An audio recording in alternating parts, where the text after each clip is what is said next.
Today's Chad Prather Show is sponsored by ExpressVPN. Your online activity shouldn't be public. Protect yourself at expressvpn.com/watchchad.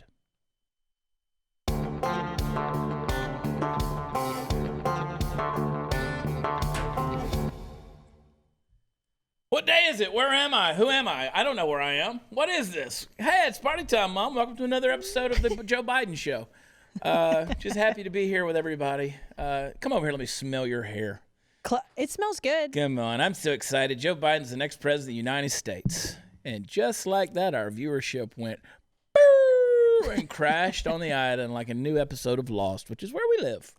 We don't know where we are. We don't know what's going on. Is the island alive? It could be. Who knows? Is the only thing we can count on every day is Party Foul Steve taking selfies of himself sitting over there at the bar. I was waiting on that shot so I could get it of both of us in that shot. That same little deal. Yeah, go back to it. Give him the double shot so he can do it. There it is. Boom. I got it. Okay. I love it. I love it. I love it. Man, we're going to get into some Chinese stuff today. We're going to talk to our friend, former Navy SEAL, Navy sniper, and best-selling author Jack Carr, our buddy. We're going to talk to him because he's got his new book, Savage Son, that's coming out. I'm going to encourage everyone to go to watchchad.com. I'm going to tell people that they need to go where podcasts are offered, specifically Apple Podcasts, and leave us a rating and a review. Yeah, I mean, there's a quarantine special. Kick off your shoes, Mom. It's fun. My mother the other day, she said she's going stir crazy. She's been shut up in the house now for, I guess, 2 months. People are bringing the food, hanging it on the doorknob. God bless her, man. Mom, stay in the house. Stay in the house. She said, well, I don't have any energy. I guess I'm not doing any exercising. I mean, what's being interpreted means she's not able to go to the Salvation Army or Goodwill and buy some crap. But I told her, I said, Mom, point your toes, stretch out, do some stretches, do some Kegels, get that hoo-ha in shape. Oh, gosh. Oh. I know. She said her hoo-ha's been blown out for a long time. Doesn't she have a lake right behind, like right out her back door? Not anymore. She moved. She moved? She moved. She sure did. She moved. But, yeah, she moved. So she's stuck. She can't go out, dude. I mean, she can't. Your mom can't either. No. Let's stay Yeah, home. I'm like, don't let anybody in the house. She's like, well, I think I already had it. And I'm like, Mom, don't let anybody in the house. Yeah, but I think I was so sick. And she was sick. I mean, back in like late January, February, she was in the hospital for the day. They had to fluid her up, and stuff. She's got a lot of things going on. And I'm like, Mom, no. She's like, well, I think I already had it. So I'm like, okay, go ahead and die from it. Go ahead, Mom. Go ahead, Mom. How dare you make a joke? Are you really going to? She's lived a good life. You got to ask her if she got her check yet, though. She's lived a good life. If your check came in, Mom, then... Oh, Mom ain't getting that check either. Living high on the hog, baby. Oh, there you go. I don't know what Mom's got. God bless her. She's got a son. Yeah. My mom ain't leaving the house either. Nah, you can't leave the house. She can't. I mean, that's she the partied deal. way too much. I was taking a poop before we got started here, and I was reading my phone, and I was looking at people's comments about how... we're so insensitive that we're not wearing our masks. And I'm like, well, if you think you might get it, let's just stay home. You remember that episode of Seinfeld where Putty and, what was her name? Elaine. Yeah, they were dating. And Elaine says, so are you really religious? And he's like, yeah, pretty much. She's like, so you're really, yeah, I try. I try to be. She's like, so you think I'm going to hell? Yeah. Not my problem. You remember that whole deal? And he goes out there in the neighbor's newspaper. They didn't deliver your paper today. Why don't you grab his over there? Well, that's his paper. Yeah, well, just go ahead and grab it. But that's stealing. You know where you're going. What was that on? I'm not the one going to hell. What's that? What is that on? Oh, thanks for paying attention. Seinfeld. Anyway, Steinfeld. So that's kind of my thing is like, yeah, well. Not my problem. You know where you're going. There's a Simpsons episode with the Ned Flanders or something, kind of the same kind of deal. Giggly. Yeah. Now, Ned Flanders, he's 100%. He's Jesus freak. Yeah. Mm-hmm. But no, I mean, my point in all that is, hey, if it's your problem, stay home. You know where you're going. And if you have any doubts about it, watch yesterday's episode when I lost my freaking mind talking to you people. You people. I'm going to blow your mind today. We're going to get into some stuff, and I want to get right to it. Hey, listen, if you own a car or a house, shopping for insurance It's a mind-numbing, soul-sucking process that can take forever, but you need to have insurance. You got to have it, so stop overpaying for it. How about that? You can get a lower rate for the exact same coverage you already have with help from Gabby. Gabby takes the pain out of shopping for insurance by giving you an apples-to-apples comparison of your current coverage with 40 of the top insurance providers, folks like Progressive and Nationwide and Travelers. You've heard of them. Just link your current insurance account, and in about 2 minutes, you're going to be able to see quotes for the exact same coverage you currently have. And that's exactly what I did. They saved me money in moments.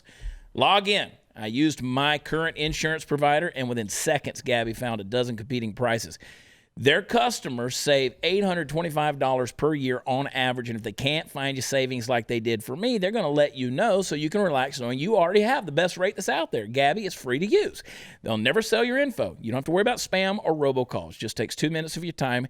Go there today. See how much you can save on your car or homeowner's insurance. Go to Gabby.com/watchchad. That's GABI.com/watchchad. Gabby.com/watchchad. Go today.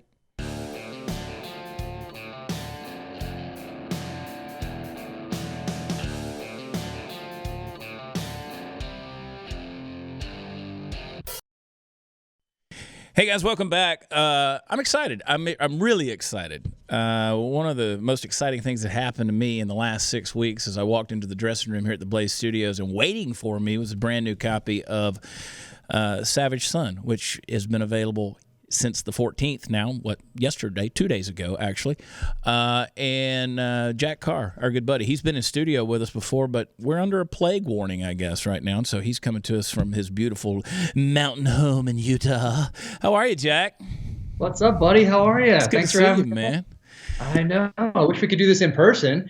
You got all that alcohol there. You got all that Black Rifle coffee there. We could just go down right there and wait this thing out. One of the greatest things that I love about following you on Instagram is it's so educational. Like, you take people through the story of history and the authors and the people who lived these lives of adventure and the way that they lived out a lot of the stories they wrote. And then, of course, you're a former Navy SEAL, and so you're coming at it from that angle. And I love that you bring up the military history of so many of these people of note and things. It's a fascinating deal. Jack Carr USA. You need to be following him on Instagram. But let's talk about this book, because I'm telling you, I'm a book dude, man, and I'm sick of Brad Thor at this point. I don't care if Stephen Harvath kicks it or Scott Harvath kicks it. I don't care. I'm kidding. Brad will get me for that. But I'm in love with this James Reese character, man, because you've had Terminalist, True Believer, and now the brand new Savage Son. I can't wait to dig into this thing. You sent me the book, but I haven't read it. I was just telling you, I don't know if I can read paper anymore. It's all digital for me. Man, I love this thing. Quickly. Like most people that are on screens all day want to escape into pages of something that they can feel and kind of leave the work behind. But you're all in. You're all digital. 100%. Great. Well, I pre-ordered it. I pre-ordered it back, I don't know, a couple of months ago. As soon as it came out on pre-order, I think like within a day, I had the thing ordered, and I've been waiting on. And then I came in, and it had that beautiful Savage Son packaged box that you've got for the little promo. And I was like, yeah, that thing looks good. And then watching it on social media, I see all these guys, that are standing there naked, and their muscles showing, and they're opening with their, fixed blade knives and stuff, getting into that book. And I'm like, come on, these guys can't read. But then I am fascinated with this story, man. I can't wait to see what happens next. And, it's just good stuff, dude. How do you feel about this third edition, this James Reese story and how it's evolving? Well, I'm so fired up because this third one, Savage Son, is the one that I wanted to write since 6th grade. And it's also the one I wanted to start the series with. But I had 6 or 7 different ideas written down when I started, and I knew that the characters weren't yet developed to a place where I could explore the dark side of man through the dynamic of hunter versus hunted, which is what Savage Son is all about. Yeah. I had to get them to a place that I could explore those themes. So I had to come out of the gate hitting hard with the Terminalist, and something that was just very visceral, very primal, story of revenge without constraint to draw people in and make them care about this character, and then continue that journey in True Believer with a story of violent redemption where he has to learn to live again, has to find that next mission in life, that next purpose in life, like we all do when we transition from one to another in life. And then at that point, I was ready to explore what I explore in Savage Son. So ever since sixth grade, when we read The Most Dangerous Game, which is a short story by Richard Connell in 1924, I knew that one day I would write a thriller that paid tribute to that short story. And this is the one. So it's been in the works for over 30 years. Dude, it's amazing. And when I first started reading Terminal List a few years ago, I was watching, I was like, okay, let's see what this is. Because here you are, a new author bringing this new character, and there's been so many characters that people have fallen in love with, whether it is a Scott Harvath or a Jack Reacher, these military guys that have now moved on, and the adventure of life is considered. And so now you bring James Reese, and I was like, okay, let's see what this Jack Carr guy can do. Fell in love with that book, then got into True Believer, and I'm telling you, y'all are costing me money, because every time I'm around you or Clint Emerson, now I'm wanting to, like, now after reading True Believer, I want to go buy tomahawks. And I'm like, I have no need for a tomahawk, I don't think. But see, and I see them on your hat there. Look at this. Look at this. Hat. Yeah, so this is a Winkler tomahawk right here. And yeah, I think everyone needs one. I wouldn't know why. I don't understand what you're talking about when you say you don't. It doesn't really make sense to me. It's quite confusing. But yeah, I think everybody needs one or two, because you know, one is none, as they say. Like, I won't even buy anything anymore, Jack, unless I check with you guys and, like, hey, what do you think about Amtac? What do you think about half-face blades? What do you think about this? What do you think about that? You know, and Emerson's always like, well, if I was going to gut a man, and I'm like, well, that's the only reason I would use it. Hey, be prepared. You know, it's all about being prepared. You never know. You know? I love it, man.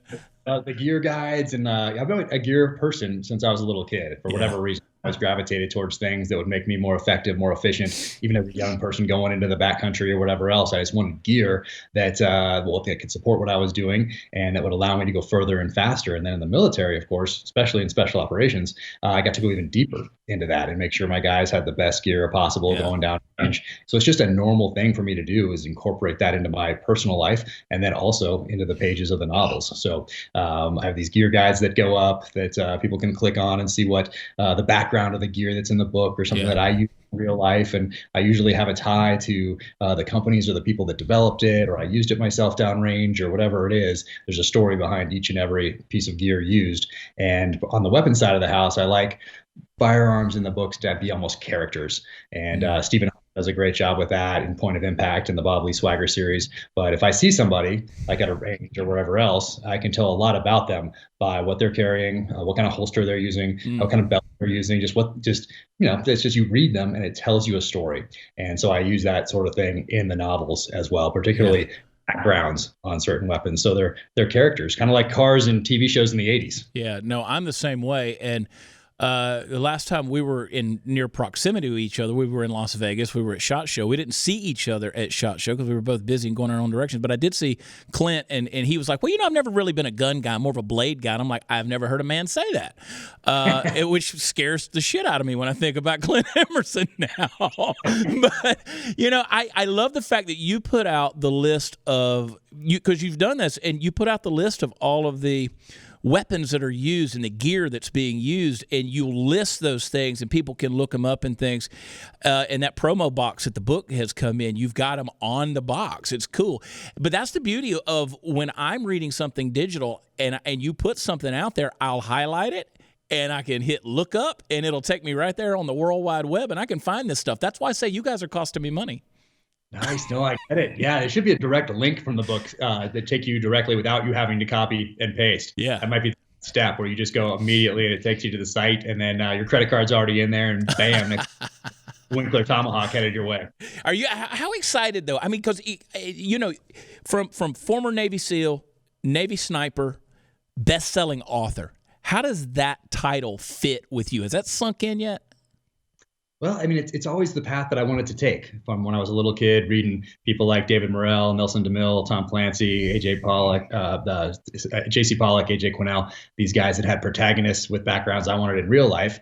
That was always my path. I knew I was going into the military. I was going into special operations. I was doing everything, even as a kid, to prepare for that, which included reading both nonfiction, studying warfare, terrorism, insurgency, and reading fiction. And I love reading fiction so much. I knew that one day after the military, that's what I would do. So from those early days in the early 80s, mid 80s, late 80s, early 90s, that was always my path. So it just seems like it's not like I woke up one morning and was decided to do this and then was shocked that I am where I am. It was I laid that foundation very early in life by studying all these guys. And at the time I was just enjoying them. But what was really happening is they were teaching me how to write a story. They were my early professors in the art of storytelling. And then the experiences downrange that I weave in, the emotions and the feelings behind events that get woven into a fictional narrative, plus that academic study I just talked about, all those things came together at the right time and place as I was getting out to write these novels. So it seems like a natural progression, and that's where my sights have been focused my entire life. Yeah. You know, besides calling you a friend and just an incredible author who I've fallen in love with your stories and these books, the biggest compliment that I could give you is you inspire me to read more. And I've always been a reader. When I follow you on social media and the things you put out there, this is your life. You live this stuff day in and day out. I mean, you are a student of it. And you have, honest to God, inspired me to read more. I went back. I'm reading Morell's, First Blood again, Nice. which has been years since I read it because of you. And I see your posts, and I was like, you know what? That's pretty insightful. I want to read it from that perspective now. So I appreciate that about you, man. And I know this has got to be difficult. How are you promoting the book in this age of Corona? Yeah, it's tough. I mean, things came pretty quick, right? So you have to adapt just like you would on the battlefield. We're always adapting to the enemy. The enemy is always adapting to us. They're always learning. They're doing it very quickly. We're trying to capitalize on emerging opportunities, take advantage of different momentum out there. So, same thing here. Yeah, in this particular case, I'm very cognizant of the fact that I need to launch this in an appropriate way and do good along the way. Meaning, I need to push people towards independent bookstores because they have 0 foot traffic. And they're trying to adapt and survive as well. So I have these limited edition Savage Son book plates that have an arrowhead on them that you can only get through these independent bookstores on my website. So I'm trying to push traffic that way. And then 100% of the proceeds from merchandise on my site, like hats like this and bookmarks and some other cool stuff, all of that goes to the Center for Disaster Philanthropy COVID-19 Response Fund to help people that are really on the front lines of this thing, doctors, nurses, EMTs, police, firefighters, people that don't have the option of hunkering down at home and have to be out there interacting with people that have COVID-19. So trying to do a little good along the way and get this book out there to people who have been waiting on it for a while, because it's the first 2 books really resonated with people, and I think this one's going to resonate even more so. Yeah. Okay, so forget everything I've said about getting the digital copy. Don't do that. Apple and Amazon have all the money they need, although we will put the link up here on places you can get it if that's your deal. But get over there, check Jack Carr out, and I want you guys seriously to pay attention to where you can get it. The actual book. I mean, there is something, and this is a you can see this isn't a pamphlet. This is a good book. Like, this is a man. I always say, like, a good bottle of whiskey just fits in your hand, And this is one of those books. This is a man book. And you look masculine reading this book. And so I encourage people, get this book, get the actual book. Look at his handsome face on the back of it. God, I'm going to sound like you. If he just wouldn't cover it up with that beard, he would be so handsome. He's got his winter beard on.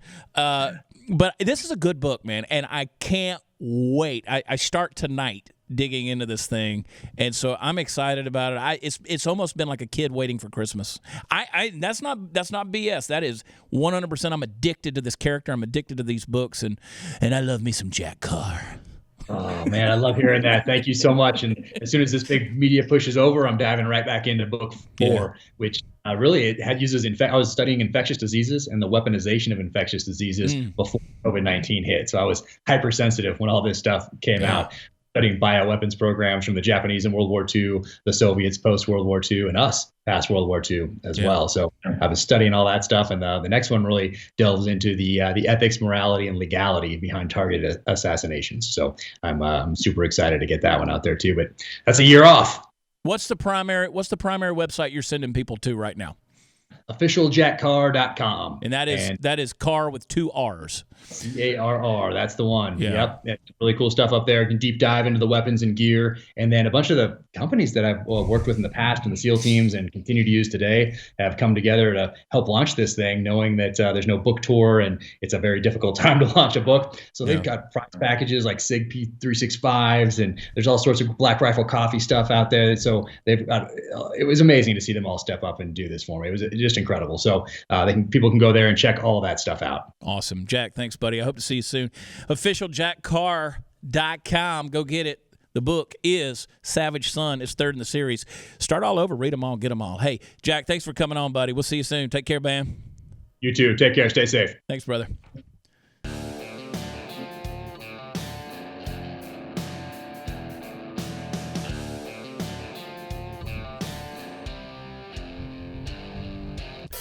Hey, folks, with all the talk about coronavirus, people have stopped talking about the flu. It's killed almost 20,000 people, hospitalized over 250,000 in the U.S.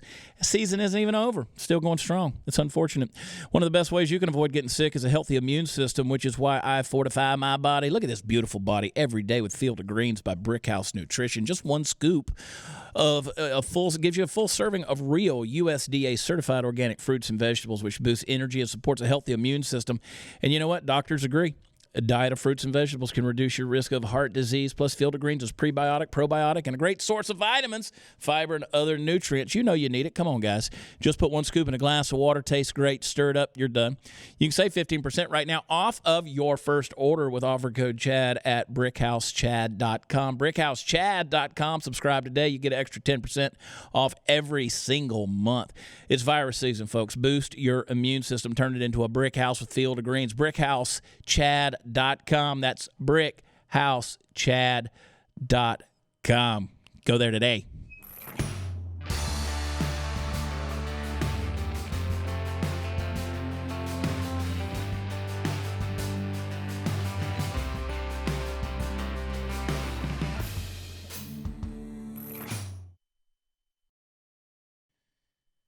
It's gotten bad, man. It's gotten bad. If you didn't think it was bad, you're worried about mom and grandma. It's down to the animals. Coronavirus in Germany. Mm-hmm. There's a German zoo. They got a proposal out there. They want to keep the zoo afloat. They're wanting to feed the animals of the zoo to the other animals. In the zoo. They move them cows over into the lion cage. Yeah, well. Hey, you know what? We're going to have to transport the zebras over into the X area. Do you know who lives in the X area? Yeah, just open the truck and drive off. It'll be okay. Don't worry about it. You can save some money for about a month. That's what's going to happen. They didn't list the animals to be slaughtered, probably because you took the kids to the zoo and they named them. But it's the unpleasant cost-cutting measure. It might not even be enough to offset the losses. So the penguins and the seals require an exorbitant amount of fish per day to sustain them. Okay, well, they're just going to... What that tells me is the penguins and the seals are going to be the first to go. That's what it's going to be. Sponsored by Carol you can either euthanize the animals or you can let them starve. That's what they said. But that's an ethical way of getting rid of them. Just let nature takes its course. PETA has no problem with that, right? Says the toll isn't merely financial. The spokeswoman for the zoo says that the situation is really boring for charismatic creatures like seals and apes who love human visitors. Well, you know what? Let's make monkey chow. Oh, gosh. Okay. Anyway, you ever seen a monkey just fling its poo? Why not just do it? Why do you got to put it out there in the public? Yeah. Right? Yeah. Just do what you got to do. That's the stupidity of the whole thing. Yeah, they're going to make Do you think Joe Exotic listed every time he euthanized with his 357? But now tiger? that zoo will get $1 million from people donating money to keep them from slaughtering the other animals. They're playing on you, people. They're playing on you, people. Well, from that story to China, did you see where McDonald's in China has been temporarily closed after it tried to ban black people from entering over fears of the coronavirus? Who knew? Yeah, Guangzhou, that was the city, That's the industrial city of Guangzhou. As far as I see it, pretty much every city in China is an industrial city. That's where it happened. It says, we've been informed that from now on, black people are not allowed to enter the restaurant. That's what the BBC reported. Racial tensions have mounted in the city. Are there a lot of black people in Guangzhou? You think? I'm not sure. You think? I don't know if there's any. I mean, Guangzhou? Yeah. So apparently the racial tensions are mounting in the city. It's the hub for African traders, home of China's largest African communities. Trade people. Okay. Answered my own question. What's that? I thought it was illegal to trade people. Why would you be trading Africans in China anyway? Steve, some people haven't learned. Hundreds of Africans in the southern Chinese city, they were evicted from hotels and apartments after online rumors that the coronavirus is spreading among African people. Say what needs to happen is the African people need to realize that some damn Chinese folks has got it. They the problem. Maybe if you kick the Chinese people out of McDonald's, then you can have your quarter pounders and eat it peacefully and freely, knowing that you ain't getting no bat swamp flu. Supersize. But it could be those animals from the zoo. It could be. They could be shipping in some fresh meat from Berlin. So anyway, McDonald's, man, they got all, I mean, you want to hear the screeching sound of a PR nightmare. They quickly shuddered when the company became aware of the disturbing notice. It was not representative of the company's inclusive values. Well, I mean, one would have to figure that, based on my experience in most McDonald's, that no, you seem to be pretty inclusive. Immediately upon learning of an unauthorized communication from our guests at a restaurant in Guangzhou, we immediately removed the communication and temporarily closed the restaurant. What if it was just lost in translation? They weren't trying to ban they black didn't mean people. black. It was. They meant infected. Yeah. It's, I mean, there's too many jokes. They write themselves. yeah. You know? My eyes are watering. Every time. Every time. Every Look at damn time. every time. Oh, sorry, I didn't mean to do that with my eyes. You need to get those tears out of the corners of your eyes. It's like, oh, yeah, I don't know what to do here. No. Oh, okay. Oh, man. I had a buddy that used to work at the grocery store, and right after he cleaned the bathrooms, he put out of order signs on the bathroom so that he wouldn't have to clean them again the rest of the night. That's pretty smart. Let me tell you something. When I do this show, I live to get Puppet Master laughing. If Mark will start laughing over there, as quiet as he is, I'm like, we're on to something. We're on to something. Let's keep plugging. I think it's how you said that you can tell much about the history of your relationship with McDonald's, that they're very inclusive. They're very inclusive. Very inclusive. I don't even understand. I went to McDonald's this morning, and I don't have a clue what she said to me at the window. I don't know if it was the plexiglass or the fact that she was speaking Spanish. I have no idea. But I know I walked away with a McGriddle. Speaking of weird stuff going on in China, Hunter Biden. He's still listed on the board of the Chinese company that he was supposed to resign from. He's still on the board. For McDonald's? It ain't McDonald's. So it's the equity firm that he co-founded, despite his lawyer pledging late last year that the potential first son, oh my God, can you imagine? Resign. Oh boy. Well, he's not going to resign nightmare. unless his dad became president. That's when he would do it, not before. Well, he supposedly resigned back in October of 2019. Says he's not been on the board, but the database still says he is. They say it's going to be updated when his successor is named. Okay. Maybe we're reaching. Who knows? I don't know. That's kind of a weird deal. But, I mean, if you remember, Biden approached Chinese businessman Jonathan Lee, who ran Chinese private equity Y Capital with business partner Devin Archer in 2012. And it was very profitable. BHR Partners is what it became in 2013 between the three. And he was the unpaid member of the fund's board. But since then, the firm has invested at least $2.5 billion on behalf of its clients in automotive, energy, mining, and technology deals. Yeah, somehow they're coming out okay. They are. I mean, I just saw a recent picture of him and his Instagram model baby mama in his Lamborghini. Yep. $250,000 Lamborghini. Hunter's doing okay. It's okay. I was listening to the Progress Channel. And they were talking about how excited they were to vote for Joe Biden. Like, really? I mean, what have you got to do? These people have just lied to themselves so much. No one is excited about voting for Joe Biden. Not a chance. No one No, is not at all. excited about that. Not a human being out there looks at Joe Biden and says, I'm inspired. I'm invigorated by this candidate. I am so motivated by what he says. When he speaks, I just hold on to the drool that falls from his dementia-ridden lips. I am just there for you, Joey Biden. Corn Pop Well, that's the one person who did not endorse him. himself. Corn Pop. Corn Pop's dead. That's Yep, what I heard. That's why he didn't endorse him. So that's the thing. Nobody's inspired by that. Y'all have lied to yourselves. But I mean, that's the thing. You got Hunter Biden, okay? He's got a baby mama from Arkansas. Her stripper name was Dallas, and he got her pregnant in Washington. A lot of geography's going I've been on. everywhere, man. I've been everywhere, man. I've been in everything, everywhere, man. I came here anyway.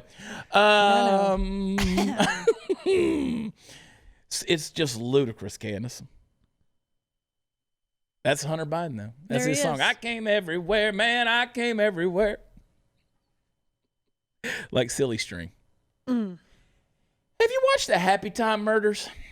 That's a fantastic movie. If you're stuck in quarantine, something to watch with the kids. It's got puppets and Muppets, and it's a Henson production.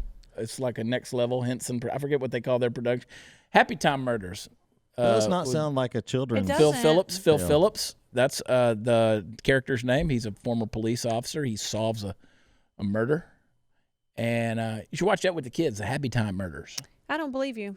Oh no, seriously, watch it with the kids. We really got to your get kids- you out of Candace. the house. Get your kids together. Do we watch that with the kids? Come on, Seriously. why would you ask Candace? She's I don't- pure as a driven snow. She wouldn't know these things. I don't know that She the loves the murder Muppets. part. Huh? She loves the Muppets. All right. The murder one, probably not. But I mean, if your kids are of age, go for it. Happy Time Murders. They'll learn some things. It will. They'll learn some things. We'll Better be they right, learn it at home, right? We'll be right back.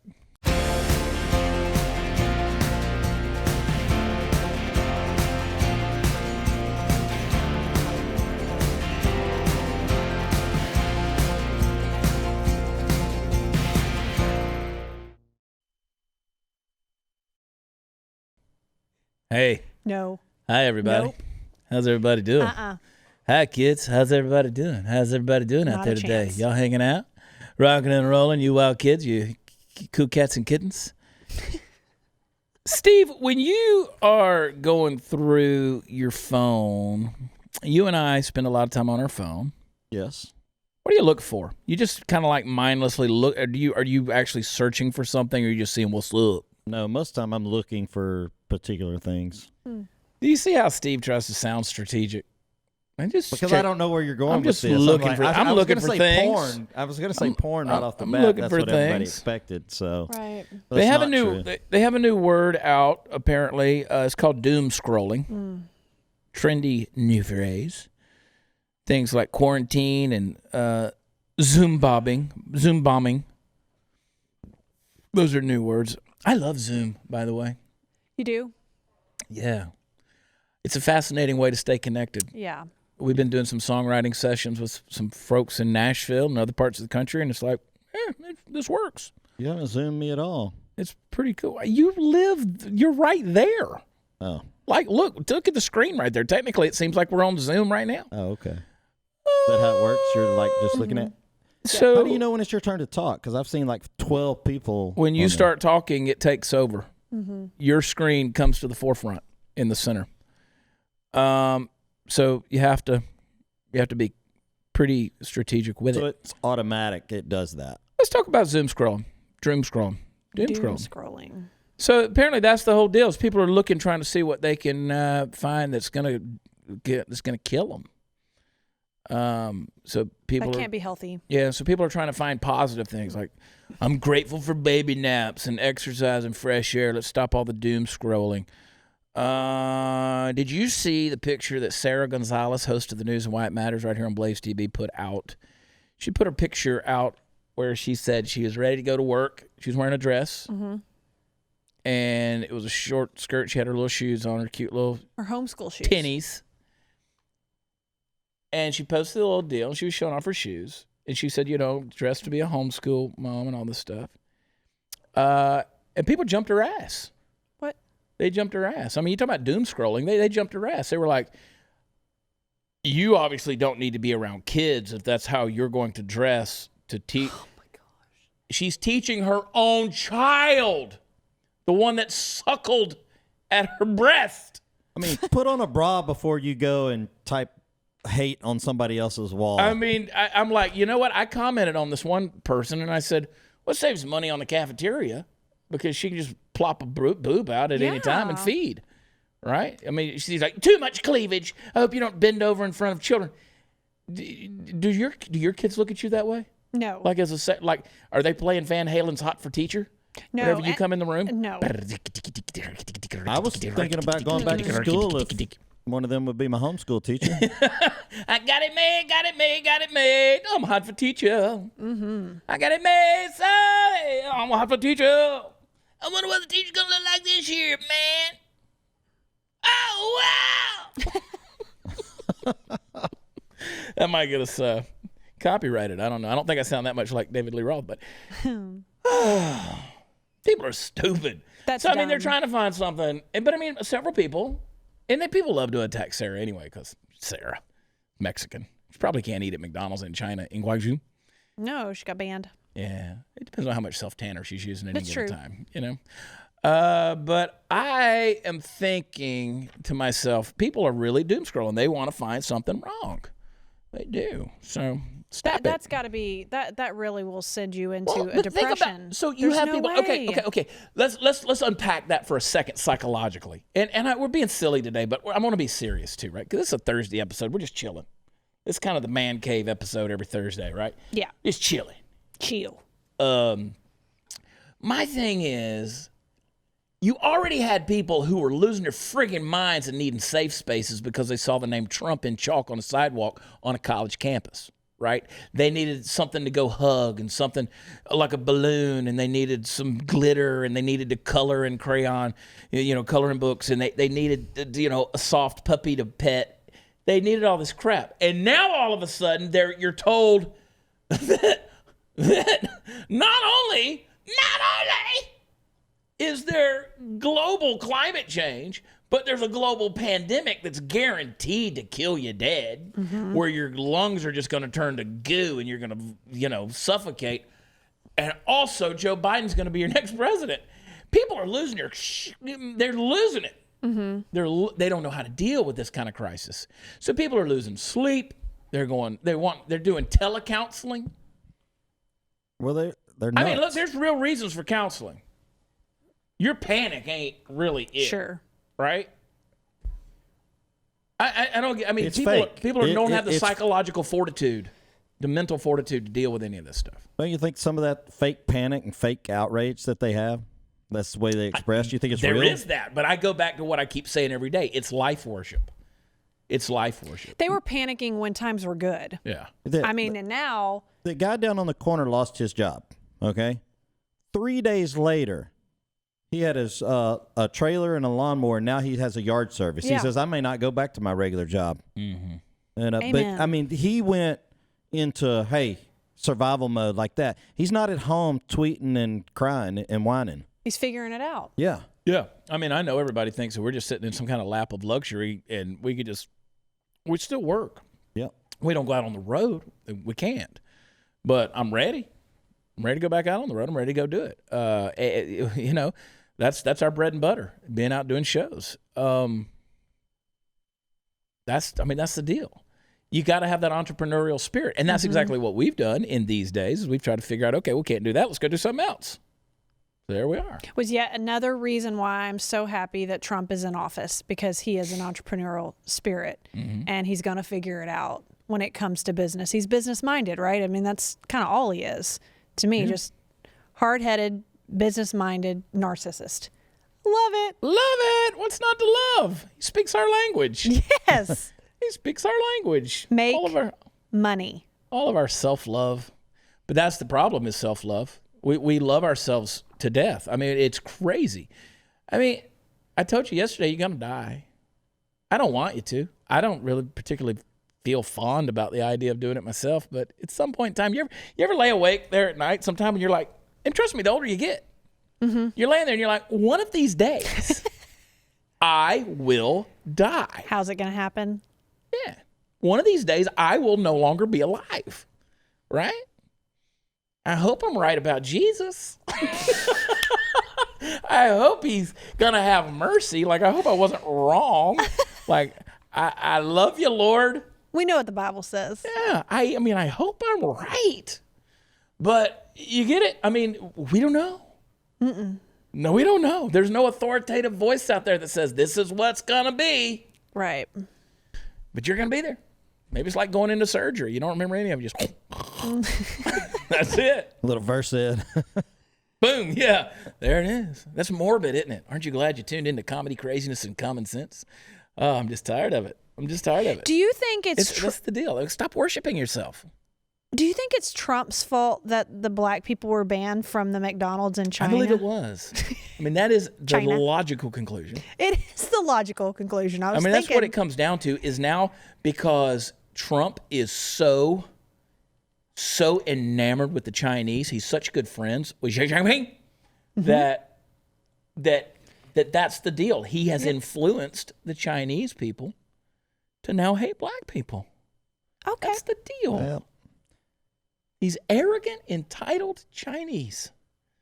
Donald Trump lives in their head. They've started combing their hair over to the side. They got them a little bouffant, windblown, swept thing over there. Got the little ducktail going in the back. Peel the layers. Chinese people, and they're like, hey, we in China.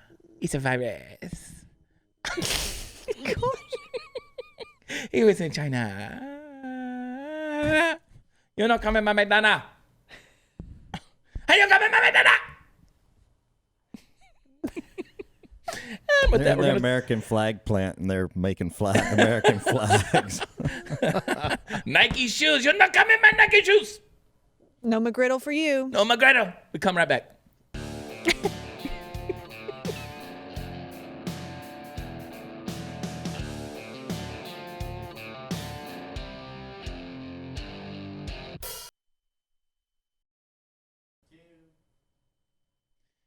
Well, folks, I'll tell you what. There's so many things. Just relax. Get some sleep at night. You know, your immune system goes down when you're not rested. I've learned the most important thing in quarantine is that first breakfast. I've started putting first and second breakfast together and just eat. Consolidate. Just look at this. People are like, you've gained weight. I lose it in 2 weeks. Men can do that. Men can do that. That's why I'm not worried about it. I'm like, whatever. My weight's always like that. Doesn't matter. Yeah. And really, it's not like a weigh anymore. It's just that the lazy has moved to my face and just squatted right down there on it. The lazy is sitting on my face. You've got a squatter. Right now, man. And I just love the fact that we can get on here every night, Monday through Thursday, and come and just sit with you and hang out with you and talk nonsense. Bring you lovelies like Hot News Natalie and Candice the Queen. And, of course, the ramblings and shenanigans of one Partyfoul Steve, partyfoulnation.com. The puppet master who's always in control. And you had Jack Carr. We had Jack Carr on. I'm so excited Sexy to read beast. that book. He is. Yeah. He's a sexy beast. Mm-hmm. When you look at those pictures of him when he's operating, man, he didn't have the beard. He was all rugged and hardcore. I am in love with that series of books, though. You're in love with Jack Carr. I love Jack Carr. Yeah. I love Jack Carr. I love Clint Emerson. These guys like who are just hardcore people. I know they've gutted humans. I just like. Is Jack Carr his real name? Because it's Carjack I don't know. backwards. I don't know. Clint Emerson, I don't think that's his real name. Chad Prather could be. We don't know. Mm-hmm. That's why I give everybody nicknames, because sometimes we might need an alias. Amen. You never know. You never know. Folks, I want you to go where podcasts are offered. Give us a rating and a review. Tell all your friends to subscribe. We are 4,000 people away from 250,000 subscribers on YouTube. Chad Prather's where it's at. We love y'all. God bless you. Thanks. We'll see you next time.